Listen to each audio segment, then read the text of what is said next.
విజ్ఞానం ఆకాశపు టంచులనే తాకుతున్నా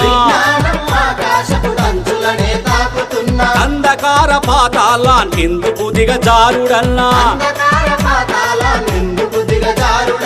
ఆధునికత అంటే మూగ జీవుల బలి చేయడమా ఆధునికత అంటే మూగ జీవుల బలి చేయడమా ఆటవికపు అలవాటను కొనసాగిస్తుండడమా